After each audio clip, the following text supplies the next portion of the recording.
Cari fratelli e sorelle, buongiorno. Chers frères et sœurs, bonjour. Nous écoutons la catéchèse du pape François à Rome le 20 février 2019. L'audience d'aujourd'hui a lieu à deux endroits. J'ai d'abord eu une rencontre avec les fidèles du diocèse du Bénévent dans l'église Saint-Pierre et maintenant je suis avec vous à la salle d'audience Paul VI.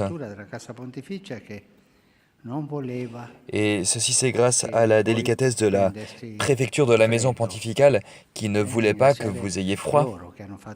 Et donc, vous pouvez leur dire merci de leur gentillesse.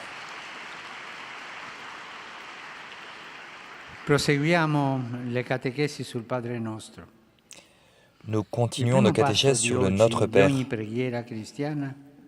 Le premier pas d'aujourd'hui, de toute prière chrétienne, est l'entrée dans un mystère, le mystère de la paternité de Dieu. On ne peut pas prier comme les perroquets. Soit tu entres dans le mystère, dans la conscience que Dieu est ton Père, ou bien tu ne pries pas. Et si tu pries autrement, tu ne pries pas. Je veux prier Dieu, mon Père, et alors j'entre dans le mystère. Pour comprendre dans quelle mesure Dieu est un Père pour nous, nous pensons aux figures de nos parents, mais nous devons toujours, d'une certaine manière, les raffiner, les purifier, et c'est le catéchisme de l'Église catholique qui le dit. La purification, je cite, de l'image paternelle et maternelle qui se sont configurées dans notre histoire personnelle et culturelle et qui ont une influence sur notre relation avec Dieu. Aucun d'entre nous n'a eu des parents parfaits, personne. Tout comme nous, à notre tour, ne serons pas des parents ou des pasteurs parfaits. Nous avons tous des défauts. Tous. Nos relations d'amour, nous les vivons toujours sous le signe de nos limites et même de notre égoïsme. Voilà pourquoi elles sont souvent souillées de désirs de possession, de manipulation de l'autre. Voilà pourquoi les déclarations d'amour deviennent parfois des sentiments de colère, d'hostilité. Mais ces deux-là, ils s'aimaient tant la semaine dernière et aujourd'hui, ils se haïssent à mort. Nous le voyons tous les jours. C'est pour cela, parce que nous avons tous des racines amères en nous qui ne sont pas bonnes et qui parfois ressortent et font du mal. Voilà pourquoi, quand nous parlons de Dieu comme Père, alors que nous pensons à l'image de nos parents, surtout s'ils nous ont bien aimés, nous devons dépasser cette image en même temps. Parce que l'amour de Dieu, c'est l'amour du Père qui est aux cieux. Selon l'expression que Jésus nous invite à avoir, c'est l'amour total que nous, dans cette vie, nous ne pouvons que goûter de manière imparfaite. Les hommes et les femmes sont des éternels mendiants d'amour. Nous sommes des mendiants d'amour, car nous avons besoin d'amour. Ils ont besoin d'un lieu où ils pourront être finalement aimés, mais ils ne le trouvent pas. Combien d'amitié, combien d'amour déçu se trouve-t-il dans le monde? Le dieu grec de l'amour dans la mythologie est le dieu le plus tragique. On n'arrive pas à comprendre si c'est un être angélique ou bien un démon. La mythologie dit qu'il est le fils de Proserpina, c'est-à-dire de l'austérité, de la pauvreté, qui porte la physionomie de ses parents. Et nous pouvons nous penser à la figure ambivalente de l'amour humain. Il est capable de fleurir, d'être puissant à une heure de la journée, et juste après, il peut mourir, flétrir et mourir. Il y a une expression du prophète Osée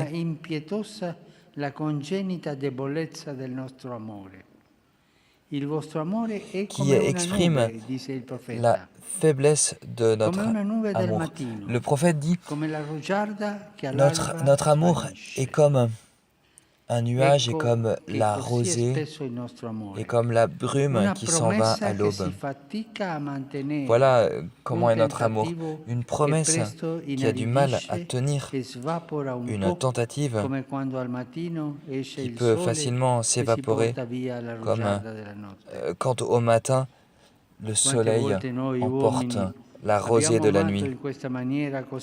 Et nous, si souvent, nous, les hommes, nous avons aimé de cette manière faible et intermittente. Nous en avons tous l'expérience.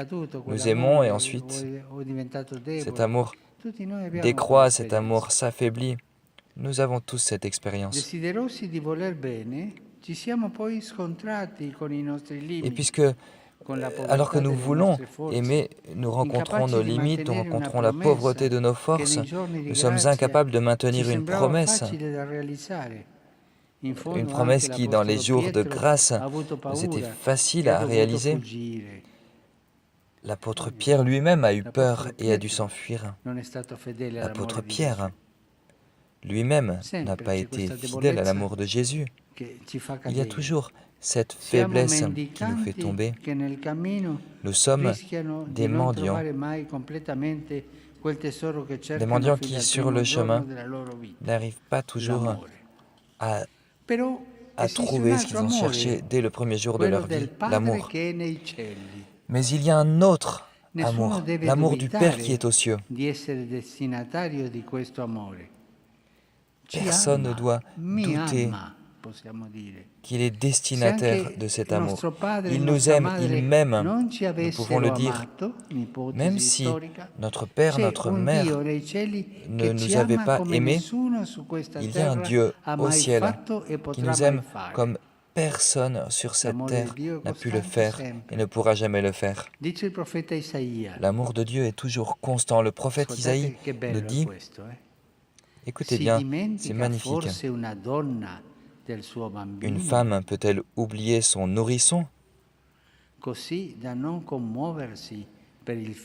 plus avoir de tendresse pour le fils de ses entrailles? Même si elle l'oubliait, moi, je ne t'oublierai pas, car je t'ai gravé sur les paumes de mes mains.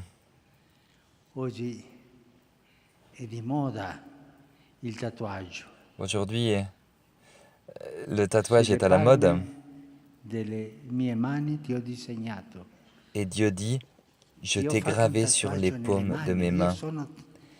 Je me suis fait un tatouage de toi sur les mains. Je suis dans les mains de Dieu, sur les mains de Dieu. C'est indélébile. L'amour de Dieu est comme l'amour d'une mère qui ne peut jamais oublier. Et même si une mère oubliait, moi je ne t'oublierai pas. Voilà l'amour parfait de Dieu. Voilà comment nous sommes aimés de lui. Même si tous nos amours terrestres s'effritaient, même s'il ne restait dans la main que de la poussière, l'amour unique de Dieu reste toujours ardent. Et ce désir d'amour que nous ressentons tous, nous ne devons pas chercher quelque chose qui n'existe pas, car cet amour existe en Dieu Père. Voilà l'expérience de Saint Augustin qui raconte que jeune professeur, il cherchait dans la créature une créature, quelque chose que des créatures pourraient lui donner, mais il se rend compte un jour que seul Dieu pouvait lui donner cet amour. Dieu qui aime. L'expérience, le Père qui est aux cieux, ne veut pas exprimer une terre lointaine, mais un amour différent, une autre dimension de l'amour. Un amour insatiable, un amour qui demeurera toujours. Un amour qui est toujours proche. Il nous suffit de dire « Notre Père qui est aux cieux » et cet amour vient. Voilà pourquoi nous ne devons pas avoir peur. personne n'est seul. Même si ton Père de la terre t'avait oublié, même si tu étais en colère contre lui, l'expérience fondamentale de la foi chrétienne ne t'est pas refusée, celle de savoir que tu es un fils bien-aimé de Dieu et que rien dans la vie ne peut éteindre son amour passionné envers toi. Merci.